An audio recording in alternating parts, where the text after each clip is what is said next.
Assalamualaikum warahmatullahi wabarakatuh. Nahmaduka ya ghafuru ya syakuru wa salli wa sallim wa barik ala sayyidina maulana Muhammadin wa ala alihi wa sahbihi asmin nama ba'du. Semua Dewan Komisioner OJK yang saya hormati, wabil khusus Bapak Ketua Dewan Komisioner OJK, Bapak Wimbo Santoso, Bapak Ibu Wakil Ketua, Ibu Nur Haida dan semua anggota, Kepala Regional Jawa Tengah, Bapak Aman Santosa, tidak lupa teman kami, Gus kami, Kiai Haji Tas Yasin, semua teman-teman yang ikuti virtual, salam kebangsaan, salam semua. Ini diminta ngaji ya Pak, merawat persaudaraan kebangsaan. Saya sering punya tamu mulai polisi, mulai pejabat, ya mulai yang Islam sampai non-Muslim. Saya sering cerita bahwa hal-hal yang jadi fitrah manusia itu ya keinginan dasar manusia itu ya senang damai, senang bersaudara. Karena hal itu fitrah itu desain awal manusia itu suka damai. Jadi kalau untuk konflik itu butuh pemicu, tapi kalau untuk damai itu tidak butuh pemicu. Sehingga orang di mana-mana bisa rileks ya, rileks di terminal, rileks di jalan, rileks di warung-warung kopi, rileks di kedai-kedai. Nah, konflik itu ya dimulai dari pemicu, entah rebutan pacar, entah rebutan harta, entah rebutan jabatan. Sehingga karena ada rebutan-rebutan itu terus ada pemicu, nah itu yang melahirkan konflik. Nah harus dicamkan, ditanamkan bahwa kepentingan berbangsa ini di atas kepentingan kita, di atas nafsu kita, di atas keserakahan kita, sehingga kita mudah damai. Itu rumusnya kiai-kiai ya, saat tentu di sini pakai solusi yang ala kiai ya, karena tentu mereka ingin mendengar versi kiai. Kalau versi polisi mungkin ya tegakkan hukum. Kalau versi bank atau OJK ya kalau nasabah nakal ya jangan dikasih kredit lagi. Kalau versi mertua ya kalau mantu nakal ya dipulangkan, anaknya ditarik kembali. Jadi versi itu banyak ya. Kalau versi imigrasi ya mungkin dicabut paspornya gitu. Kalau versi kiai itu melihat dunia ini sederhana. Banyak orang-orang tasawuf, saya ini cerita tasawuf, cerita yang ringan-ringan saja. Orang tasawuf itu kalau makan, itu satu piring ternyata kenyang. Gitu. Minum satu gelas ya sudah puas. Ya. Terus dia cerita, ngapain saya butuh uang banyak, satu piring ya sudah cukup. Gitu. Kalau tidur gitu ya, tidur di satu kamar ya tidur, bangun ya sudah puas. Artinya Anda punya kamar 100 ya tidurnya tetap di satu kamar. Jangan mentang-mentang punya kamar 100 dibagi 5 menitan itu. Karena eman kalau kamar yang lain nganggur gitu. Artinya kalau punya kamar 1 cukup, ngapain ingin punya kamar banyak. Jadi sebetulnya kalau kita punya rumah banyak itu nambah kebingungan karena yang sana yang rumah siapa, yang sana siapa. Ya kalau dianggap prestasi, kalau dianggap tambah bingung karena mau tidur saja di rumah mana ya gitu. Di kamar mana ya? Kalau miskin kan enak, sudah itu aja, gak ada banyak pilihan. Artinya dengan cara seperti itu sebetulnya merajut kebangsaan itu lebih mudah karena awal dari segala perpecahan, segala konflik itu mau menang sendiri. Sehingga dulu cerita-cerita orang sufi, kalau dengar itu tetangga kamu tidak cocok, partai sebelah tidak cocok, terus ormas sebelah tidak cocok, itu jawabannya lucu. Sebetulnya saya sebagai manusia kalau ada orang tidak cocok itu tersiksa, tapi bagus lah. Kalau tidak cocok itu tidak utang saya, tidak pinjam uang saya, tidak pinjam mobil saya. Sehingga jadi gampang gitu. Artinya jadi gampang itu ya orang yang baik sama kamu ya baik, karena Anda punya mitra, punya teman. Yang sedang nggak seneng kamu juga baik. Di mana-mana orang pinjam uang itu gara-gara seneng, gara-gara cocok. Jadi tidak cocok ya ada berkahnya sendiri. Jadi dengan cara pandang seperti itu hidup itu rileks. Gitu. Nah, itu kalau teman-teman yang utang itu pasti temennya itu. Ada musuh kamu utang kamu. Jadi musuh ya punya berkah sendiri. Gitu. Tapi jangan musuh yang sampai nikah menembak itu nggak berperadaban itu. Suatu saat Imam Syafi'i itu pernah didatangi orang itu, ketemu beliau cium tangan hormat. Setelah di luar ternyata orang itu mencaci maki. Coro Jawa ngerasani tadi kata Pak Wimbo karena orang Solo itu ngerasani. Ketika Imam Syafi'i dilaporin orang itu di depan Anda menghormati, kalau di luar itu ngerasani, itu menghina, ngata-ngatain. Jawabnya Imam Syafi'i lucu. Alhamdulillah, berarti saya wibawa katanya. Di depan saya tidak berani. Dijawab enteng saja, tidak dijawab serius. Berarti saya wibawa. Di depan saya buktinya tidak berani. Nah, Islam itu ngajari itu semua. Ngajarin ketika kita disenengin orang banyak itu ya poin atau aset. Karena kita harus kerjasama atau sama-sama kerja dengan banyak pihak. Tapi kalau ada orang lain yang sedang tidak senang atau tidak cocok, itu juga ada berkahnya sendiri karena dia bisa mandiri. Itu kalau mantu-mantu itu tidak tukaran sama mertuanya, itu tidak mandiri-mandiri. Disuruh mertuanya mangan ramangan kumpul, yuk tambah suwe tambah goblok gitu, tambah lama tambah goblok gitu. Baru gara-gara terlalu cocok kan. Kalau agak-agak tukaran, agak-agak konflik itu malah cepat mandiri. Sehingga merajut kebangsaan itu ya harus dipikir secara luas. Ada teman-teman yang mungkin nggak mau pulang kampung, maunya tetap di Belanda, di Amerika. Tapi ternyata niatnya memfasilitasi kalau ada mahasiswa yang ke sana, ada yang dijujuk gitu. Ada yang dijujuk sehingga bangsa ini bisa menimba ilmu di berbagai negara. Termasuk dulu di Mekah itu ada namanya Syekh Mukhtar. Itu semua dulu nggak ada hotel, semua orang haji pasti numpang dalamnya atau rumahnya Syekh Mukhtar. Beliau nggak pulang karena jagani semua yang haji di Indonesia biar gampang. Artinya jangan kira teman-teman yang sedang di Mekah atau di Medina atau di Eropa atau di Amerika terus anti kebangsaan, enggak juga. Ternyata mereka bisa memfasilitasi kita saat kita di sana. Wawasan kebangsaannya juga hanya menjadi fasilitator atau menjadi mediasi atau jadi sarana kalau ada teman-teman ke sana. Begitu juga para wali. Ini cerita, mungkin cerita yang enggak ada di OJK, cerita wali Pak Wimbo. Wali itu kalau disuruh mikir kredit, disuruh mikir cara bantu orang miskin itu ya enggak pati bakat gitu. Tapi komunikasinya langsung sama yang punya. Jadi alam raya ini dengan segala variannya itu milik Allah Subhanahu wa taala. Jadi kalau Anda ingin merubah lakonnya wayang, itu enggak usah ngerayu Gatot Kaca disuruh jadi Semar atau disuruh jadi Bagong, itu susah, mereka enggak mau. Pasti mempertahankan karakter masing-masing. Itu ngerayu dalangnya saja, ini lakonnya diganti gitu. Nah wali itu gitu, kalau merubah Indonesia itu ya komunikasinya sama Allah. Karena yang mengendalikan alam raya ini Allah Subhanahu wa ta'ala. Kita tidak bisa mengendalikan pikiran orang. Sering ada orang itu, ini cerita yang ringan-ringan saja, tapi barokahnya cerita ini nanti gampang merajut persaudaraan. Bapak itu, bapak saya, Kiai Haji Nur Salim, itu paling suka itu sama orang yang agak sombong. Sombong itu ya ketua RT sudah bangganya Masya Allah. Dia punya motor satu sudah kayak orang paling kaya di dunia. Punya istri yang sebetulnya ada cantik, ya dia ngira istrinya itu paling cantik di dunia. Dia agak ganteng yang merasa paling ganteng di dunia. Saya dulu ya iskal itu janggal. Kenapa sih kok seneng kancanan orang sombong? Ternyata orang sombong itu orang yang paling gampang syukur. Orang gampang syukur. Tapi kalau ketemu orang yang kelihatannya sopan, apa saya hanya RT, apa saya hanya di OJK, saya ada menteri, menteri saya ada presiden. Presiden merasanya presiden di negara ketiga, dunia ketiga, bukan presiden superpower. Ketemu orang-orang yang tidak pernah puas itu kesannya tawadhu, ternyata pasnya itu tidak pernah puas, tidak pernah syukur. Lah yang sombong ternyata tidak sombong, dia gampang syukur. Ketua RT aja sudah merasa kayak presiden. Hanya pegawai OJK aja sudah merasa bangga, padahal dibuat suruhan Pak Simbo. Tapi senengnya, nggak disuruh seragam, sudah seragam semua. Saking senengnya. Iya, bangga banget ya, bangga banget.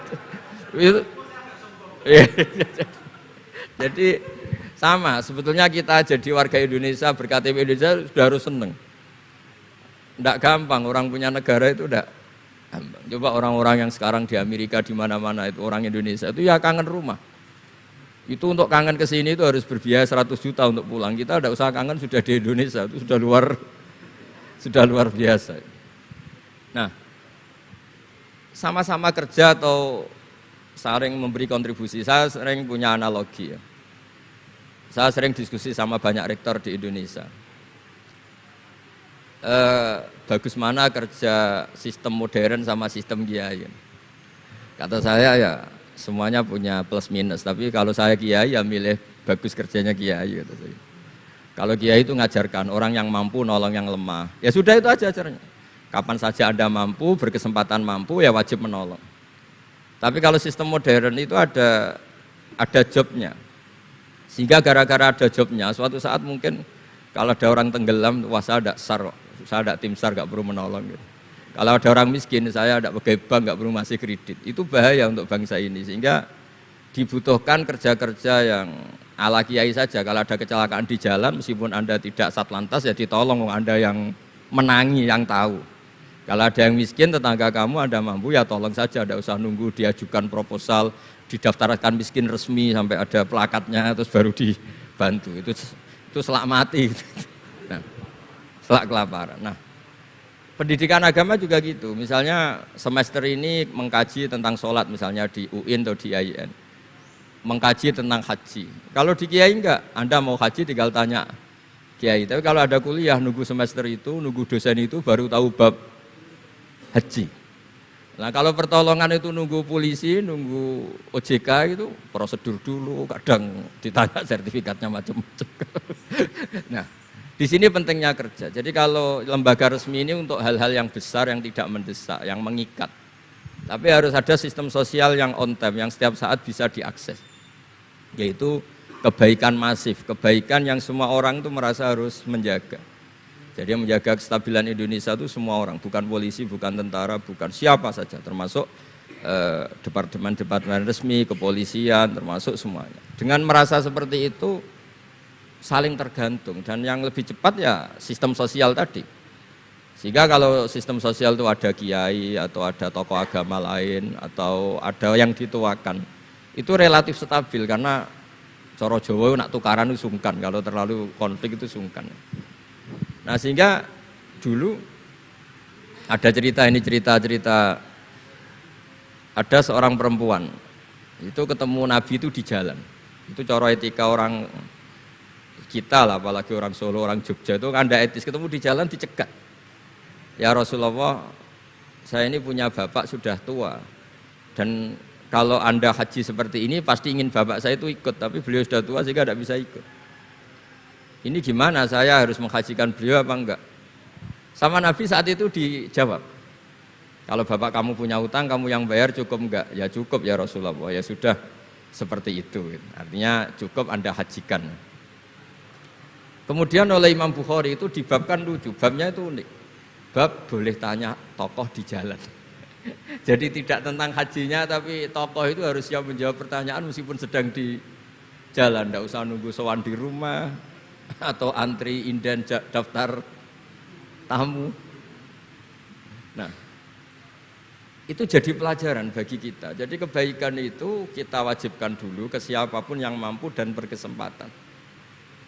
Sehingga kalau kita misalnya ketemu orang tenggelam, meskipun kita tidak pegawai SAR atau tidak yang bertugas di pantai itu, ya kalau Anda mampu, ya selamatkan.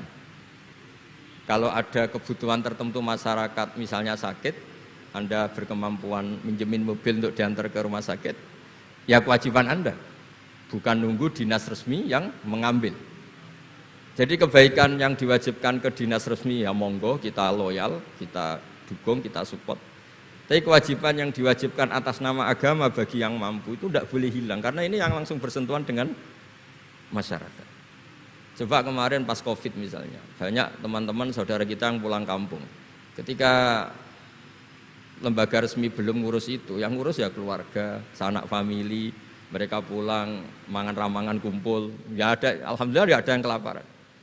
Kenapa ada yang kelaparan? Karena sistem sosial itu jalan, orang kok medit atau kikir sama tetangga, sama keluarga itu pasti diadili masyarakat. Dan masyarakat sepakat urusan makan itu sepele, sehingga mereka pulang ya ikut Pak D-nya, Pak Lek-nya, ikut Mbahnya, itu semuanya bisa makan. Bisa ngopi-ngopi, bisa rokok-rokok, ya tetap santai aja normal. Bahkan banyak yang nganggur itu seneng. Barokahnya nganggur yang ngutangi tidak nagih katanya. Kalau tidak, jadi ya dianggap ringan saja hal-hal seperti itu. Nah, khawatir saya kalau saya pernah baca kitab di karangan seorang ulama besar, Al-Hayatul Ulya, otoritas besar dalam satu sistem negara, itu harus diakui sebagai bagian dari kebaikan masif. Tapi kebaikan masif yang nggak boleh hilang adalah kebaikan yang nggak punya otoritas, karena ini jumlahnya lebih besar. Ya tadi misalnya kecelakaan di jalan itu kan tidak bisa kebetulan ada mobil patroli atau mobilnya Satlantas atau lembaga resmi tertentu yang nangani kecelakaan. Yang nangani ya orang-orang di jalan yang menangi itu terus diantar ke rumah sakit atau ngabari keluarganya. Sehingga kata Nabi, kullukum ra'in wa kullukum mas'ulun an ra'iyati. Semua kita ini menjaga kedamaian, menjaga kemakmuran, semua kita jaga sistem sosial, semua kita menjaga kebaikan. Nah dari semua itu dibikinlah di era modern lembaga-lembaga formal. Tapi jangan juga lembaga formal menghilangkan sistem fitrah manusia tadi yang fitrahnya ingin baik dan itu ada di mana-mana dan kapan saja. Dan Allah kalau menciptakan sesuatu itu pasti luar biasa. Saya sering ditanya sama orang-orang, Gus gunane Indonesia seneng cangkruk itu apa? Anggap aja itu tim SAR paling on time katanya. Itu kalau ada orang bingung, yang ditanya pertama yang orang-orang nganggur di pertigaan itu. Ini rumahnya mana? Kalau ada orang bingung yang nanya itu. Kalau ada orang kecelakaan yang nolong ya itu. Artinya sistem sosial yang sudah ada itu nggak boleh diambil alih lembaga. Karena kalau itu iya, kita kekurangan kekuatan sosial. Jadi ini penting saya utarakan supaya kebaikan-kebaikan bersama ini saling melengkapi, bukan saling mengadili, bukan saling merasa paling superior. Saya sering guyonan begini, kalau ada rapat ketahanan pangan, yang rapat itu merasa superior karena punya rumus yang luar biasa. Tapi apa artinya rumus itu kalau petani nggak mau nanam padi? Petani itu tidak usah rapat, tapi nanam padi itu otomatis jaga ketahanan pangan. Sistem sosial juga sama, di kampung itu kalau ada orang jahat atau sinis, itu pasti nggak punya teman. Monggo Gus Yasin ini rawuh. Ini alhamdulillah Gus Yasin rawuh. Mau Gus? Biar geser Pak Ketua, dia di situ ada. Oh mau di. Mari Gus. Jangan tetap di aja. Itu.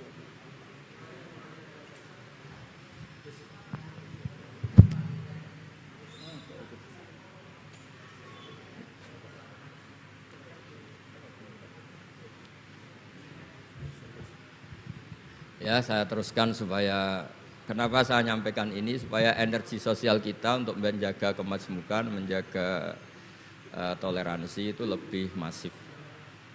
Di beberapa daerah itu ya banyak masjid jejer gereja di Tuban, di Jakarta. Dan ketika buktinya nggak ada apa-apa yaitu simbol perdamaian. Di beberapa daerah ya banyak orang Islam, bosnya itu non-Muslim. Atau sebaliknya non-Muslim, bosnya Muslim. Atasan juga banyak begitu, atasannya Muslim. Itu kan contoh sosial yang sudah masif. Justru karena didiskusikan, diseminarkan itu menjadi kayak kita baru mulai. Nah itu malah aneh. Jadi selama ini kan ya sudah begitu kan, banyak orang Islam di mana-mana itu kerja di pabrik mana, ternyata pemiliknya non-Muslim. Juga sebaliknya non-Muslim di instansi apa, pemimpinnya Muslim. Mulai dulu kan ya baik-baik saja. Justru karena didiskusikan tuh menjadi kayak kita ini yang punya rumus, kayak kita yang pencetus. Padahal sistem sosial kita sudah sedemikian harmonis, sudah sedemikian baik. Ketahanan pangan juga sama. Ketika belum ada rapat darurat pangan petani yang lugu-lugu yang nanam padi. Barokahnya itu stok padi itu banyak. Begitu juga mereka melahirkan sistem kerja yang nggak punya ladang, kerja di yang punya ladang, dan kalau itu dizolimi atau nggak digaji, ada embargo sosial, terus nggak mau kerja di situ. Sehingga yang nggak baik juga akan baik karena dipaksa oleh sistem sosial. Jadi sebelum ditangkap polisi karena tidak baik, itu sudah diadili sosial, itu diadili hukum sosial. Nah, hal-hal seperti ini harus jadi perangkat bersama untuk menjaga kebaikan bersama. Makanya saya sering bilang sistem sosial itu segala-galanya. Di antara sistem sosial itu adalah lembaga resmi. Jangan dibalik, lembaga resmi itu menata sistem sosial. Sebelum ada lembaga resmi itu sudah ada sistem sosial. Sehingga sebelum ada negara ini, kiai-kiai atau tokoh agama yang lain ya urun rembuk untuk mengusir penjajah, untuk memberi makan tentara yang berjuang di kampung-kampung, dikasih ketela, dikasih apa saja lah yang bisa mereka bertahan hidup. Nah, ini penting diutarakan supaya semua masyarakat itu merasa bahwa mereka ikut dan harus merawat negara ini. Kullukum ra'in wa kullukum mas'ulun an ra'iyati. Semua kalian adalah penjaga dan semua kalian dimintai tanggung jawab Allah, kontribusi Anda terhadap bangsa ini, terhadap komunitas Anda, terhadap sistem sosial Anda. Sehingga kemudian terus jalan. Lah dimulainya dari mana? Kata Nabi, dimulai dari keluarga Anda. Sehingga semua orang nggak lempar tanggung jawab. Kalau anak saya miskin ya salah saya, kalau anak saya terlantar ya salah saya, kalau istri saya terlantar ya salah saya. Sehingga jangan karena ada sistem modern, setiap ada yang miskin menyalahkan menteri sosial misalnya. Setiap ada apa nyalahkan menteri terkait. Itu hukum seperti itu bikinan kita. Yang hukum Allah permanen itu ya setiap anak kita terlantar salah kita. Nah barokahnya merasa salah itu tidak mudah menyalahkan orang lain, termasuk tidak menyalahkan instansi tertentu atau departemen tertentu. Ini penting supaya orang itu evaluasi, merasa salah. Barokahnya merasa salah itu orang tidak menyalahkan orang lain. Jadi negara ini tidak mudah chaos dengan kultur menyalahkan pihak lain. Betapa baiknya agama ini. Jadi kalau berdoa disuruh mulai dengan Rabbana dzalamna anfusana, ya Allah saya ini mendolimi diri kita sendiri. Wong yang punya kewajiban saya kok menyalahkan orang lain. Saya kalau guyon itu sering begini. Teman-teman kita yang satu kampus atau satu pondok atau satu kampung itu kalau kaya itu pasti jadi sumber disalahkan. Misalnya Anda punya teman yang dulu sama-sama miskin, tahu-tahu jadi bupati atau gubernur. Terus itu tarif utang kamu ya dinaikkan. Dulu zaman sama-sama miskin paling pinjam uang hanya 10.000, gara-gara jadi bupati atau gubernur BI misalnya atau ketua OJK, utangnya dinaikkan bukan sesuai Anda tapi sesuai jabatan teman kamu. Masa punya teman gubernur kita utang 100.000, pantasnya ya utang modal 100 juta. Dan kalau nggak ngutangin, wah katanya teman dekat ternyata nggak mau dipinjemin. Jadi punya kultur menyalahkan orang lain. Dia SDM-nya hanya ketua RT, gara-gara punya teman gubernur atau presiden atau apa. Inginnya ya lebih tinggi lagi. Jadi bukan berdasar kapasitas dia, tapi kapasitas temannya. Itu juga bagian dari kesalahan yang kita ciptakan. Sehingga agama mengatur orang itu tidak boleh melebihi batas SDM-nya. Orang itu tidak boleh melebihi batas apa? SDM-nya. Kadang-kadang kita sama, ketika anak kita terlantar, bilang di Pak D sugih ya ora nyafaati, punya Pak D kaya juga tidak memberi syafaat, punya teman kaya tidak. Jadi tidak menyalahkan dirinya tapi menyalahkan teman atau keluarganya yang kaya. Itu juga awal bencana kemajmukan. Jadi kebanyakan nuntut. Makanya Nabi berkali-kali ngendikan ketika kamu di zaman akhir wa alika bi khosayati nafsik wada anka amrol amah. Kalau sudah ada badai apa saja, badai ekonomi, badai sosial, atau badai apa saja, urusi diri kamu sendiri. Itu bukan Nabi menanamkan egois itu enggak, justru menanamkan kebersamaan. Barokahnya orang itu sibuk ngurus keluarganya sendiri, itu enggak kepikiran nyalakan orang lain. Jadi orang kadang salah tafsir itu justru seakan-akan kita diajarin untuk egois itu enggak. Berkahnya ngurus diri sendiri, ketika kita sudah terurus tidak membebani sama orang lain, dan berkahnya ngurus diri sendiri juga tidak gampang mengkomplain orang lain karena kita merasa punya kewajiban sendiri. Tapi kalau kita ini terlalu modern, orang nggak punya uang, ini tanggung jawab Menteri Keuangan, kalau miskin tanggung jawab Menteri Sosial, kalau ada jalan rusak tanggung jawab PU. Oke, secara hukum kenegaraan misalnya mereka berkewajiban tugas itu, tapi kalau itu untuk alasan menyalahkan, semangat kita menyalahkan. Dan agama itu tidak mengajari seperti itu. Agama itu mengajari Rabbana dzalamna anfusana, ya Allah saya ini merasa mendolimi diri sendiri. Nah dengan seperti itu enak cara hukum sosial kayak tadi. Ketika Allah menciptakan orang tidak suka kita kadang ya Allah salah saya apa kok sampai orang tidak cocok saya. Kamu lupa Allah mendesain orang tidak cocok kamu supaya ada utang kamu, tidak ganggu kamu. Barokahnya tidak cocok itu tidak minta uang kamu. Nah itu yang saya ingin ditiru. Jadi perilaku ulama-ulama besar kayak Imam Syafi'i itu kalau tadi berkali-kali saya ngomong ya Aba Abdillah, panggilannya Imam Syafi'i ya Aba Abdillah, orang itu tidak cocok kamu. Ya baguslah dia merdekakan saya, dia tidak akan pinjam uang saya, tidak pinjam mobil saya, tidak akan ganggu saya, tidak cocok. Kalau dia hajatan juga tidak ngundang kamu, jadi tidak cocok itu ya barokahnya ya banyak. Nah kenapa banyak kiai tidak dimintai rembukan masyarakat padahal dituakan? Karena kalau semuanya minta rembukan kiai itu disarankan mondok semua. Padahal barokahnya negara ini ya ada yang kuliah, ada yang jadi polisi, ada yang jadi tentara. Kalau rembukan semua sama kiai disarankan mondok semua. Nanti yang jadi polisi siapa, yang jadi dokter siapa. Nah barokahnya kadang-kadang kiai ditinggalkan, nggak diajak rembukan itu ya varian-varian profesi itu banyak. Kiainya juga ada harus tersinggung. Ini katanya nuakan saya, apa-apa diputuskan sendiri, ada usah seperti itu ya biasa aja. Jadi kemajmukan, menjaga kemajmukan itu dimulai dari semua orang merasa berkewajiban menjaga perdamaian ini, menjaga keharmonisan ini. Tentu dimulai dari merasa wajib pada dirinya. Ini penting supaya tidak ingin menyalahkan orang lain atau terbersit menyalahkan orang lain. Terus kedua, bahagia dengan dirinya tadi. Misalnya orang yang paling miskin di Indonesia, itu ternyata tadi saya utarakan, saya punya kitab-kitab tasawuf banyak. Itu lucu-lucu dan jadi gampang hidup.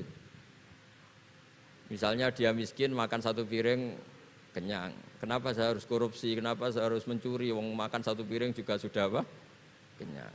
Terus dia menghitung orang sampai kaya raya itu makannya sampai meninggal, misalnya 60 tahun, jumlahnya sama orang miskin ternyata jumlah yang dimakan yang sama, jumlah yang diminum ya sama.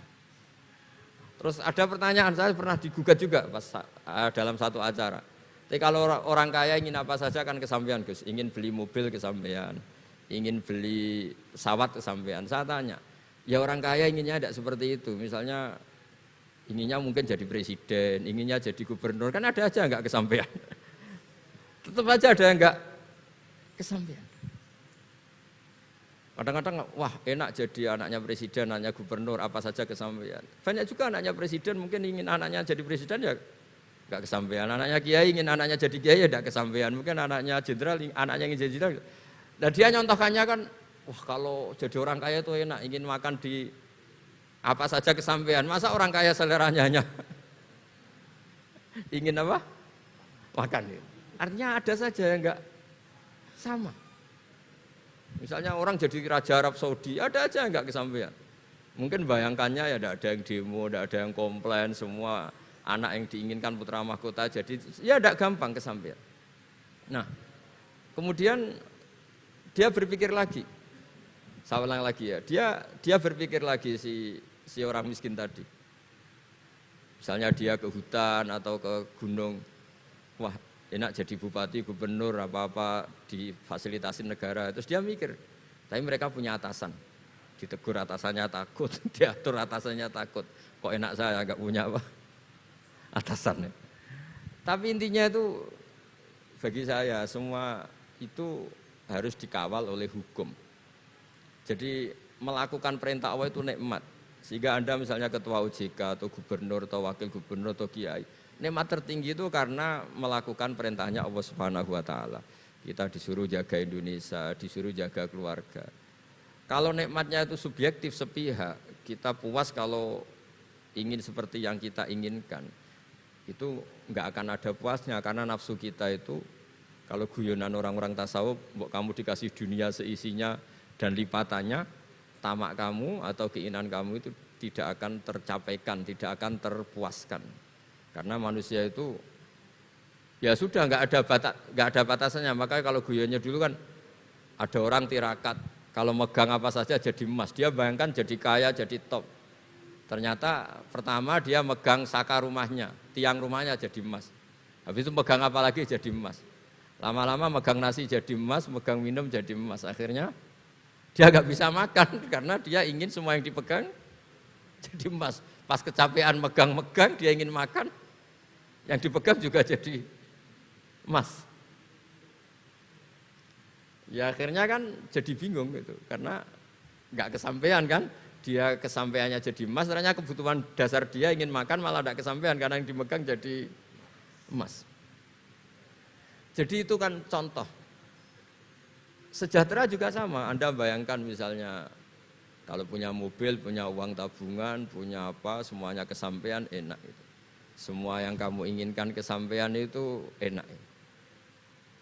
Ukuran enak dengan banyak bergantung. Dengan tidak banyak bergantung itu ilmiah mana? Misalnya gini, saya ini bahagia cukup dengan makan satu piring. Anda bahagia nunggu punya Alphard, punya uang 1 miliar.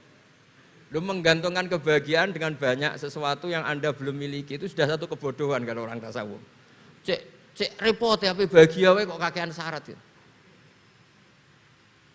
Makanya saya sering bilang, kalau saya berkali-kali cerita ada orang perempuan datang ke saya, Gus saya ingin kaya. Kebetulan orangnya itu jelek.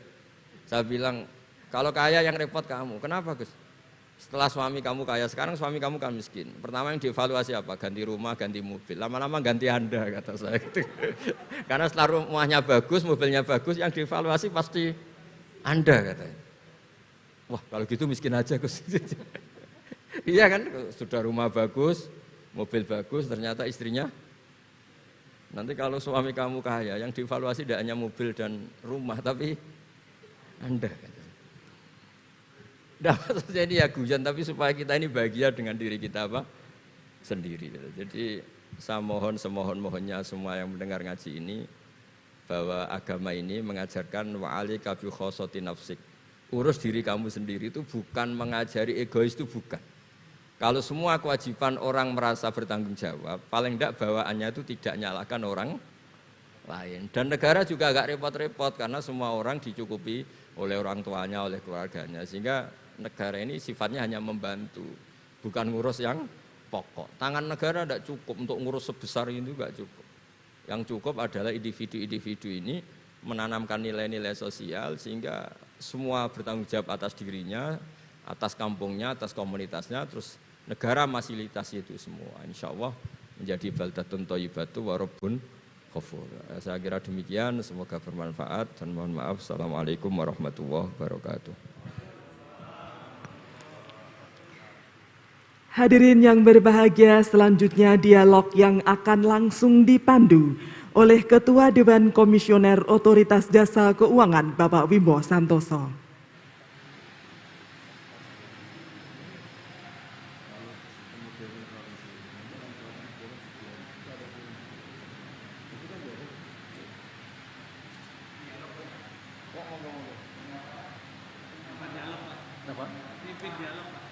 Pimpin dialog.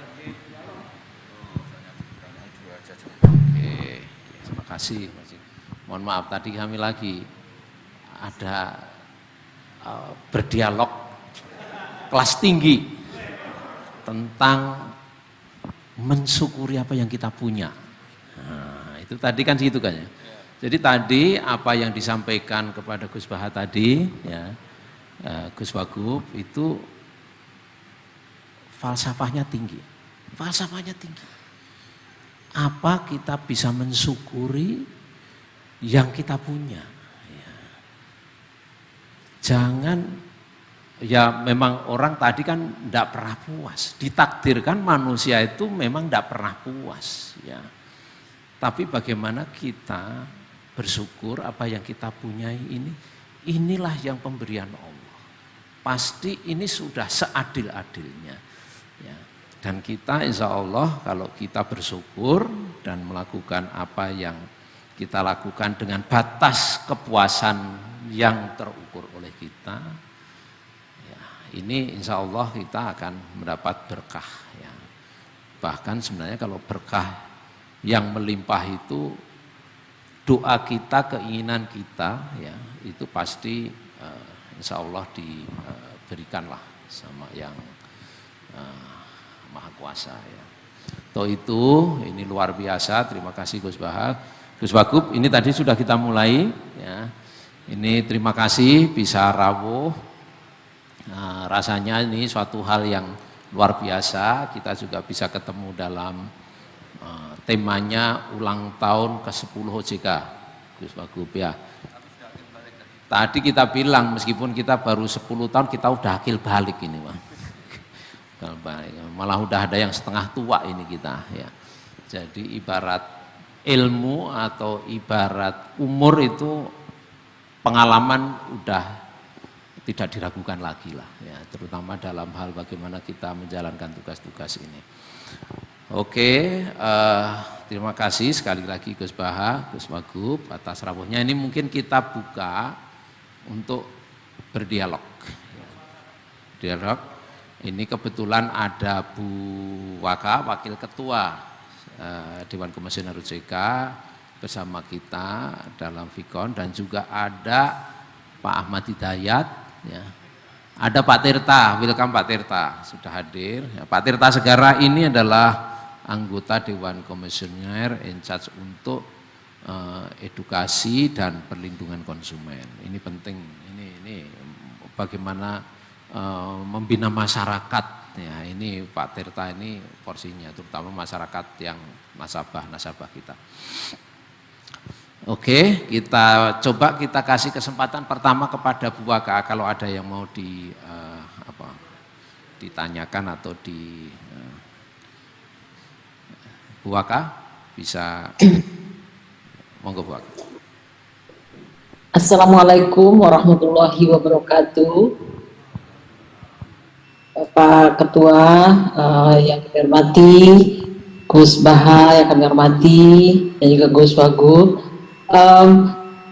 Alhamdulillah kita bisa mendengarkan tausiah atau tausiah pada siang hari ini, dan tadi sangat bermanfaat Gus Baha. Jadi beberapa yang saya pahami bahwa kelihatannya enteng sekali kalau kita bisa mensyukuri apa yang kita miliki dan juga apa yang kita dapatkan selama ini, karena memang tadi semuanya adalah milik Allah. Saya sedikit ingin mendapatkan pencerahan lebih lanjut Gus Baha. Pertama tadi Gus Baha juga mengatakan bahwa masing-masing itu ada porsinya lah, katakan ya. Jadi dari kiai juga, para kiai juga ada porsinya ya untuk di masyarakat. Dan kemudian ada juga bagian katakanlah pemerintah atau kita-kita yang bekerja di pemerintahan juga ada perannya, fungsinya untuk bangsa kita ataupun. Singkat 1 menit. Enggak, terima kasih Pak Ketua. Mohon izin Gus Baha, Gus Yasin. Satu aja Ustadz, saya tuh waktu mulai kerja itu dinasehati. Nah, pengen lihat dari sisi agama, nek atimu resik nyambut gawemu enteng. Nah, itu kira-kira gimana konsep dalam beragama Ustaz? Matur nuwun. Ya, hati bersih itu ya tidak nuruti nafsu gitu. Di tempat kerja kan kalau hati kamu tidak bersih, ngelihat orang yang gajinya lebih tinggi, wah nggak enak jadi saya, enak jadi itu. Lama-lama melihat orang yang cantik, nggak enak jadi saya, istri saya jelek itu cantik gitu. Hati gak bersih itu semua masalah jadi masalah, yang nggak masalah saja jadi masalah. Ketika hati bersih Anda pakai mobil merek apa saja, tahunnya mungkin tahun yang sudah sepuh aja bisa syukur. Tapi ketika hati gak bersih itu tidak ada syukurnya kan. Jadi makanya kata orang-orang tua itu seneng orang itu karek kue, maksudnya seneng tidak itu terserah kamu. Karena yang ngelola hati kita ya kita. Gitu. Makanya teman saya haji itu kalau cerita itu lucu. Pagi-pagi Pak Wimbo itu ada istri bikinkan teh suaminya. Terus kata teman saya, oh, itu istri orang itu baik, bikin teh untuk suaminya. Terus kata istrinya dia, gimana tukeran?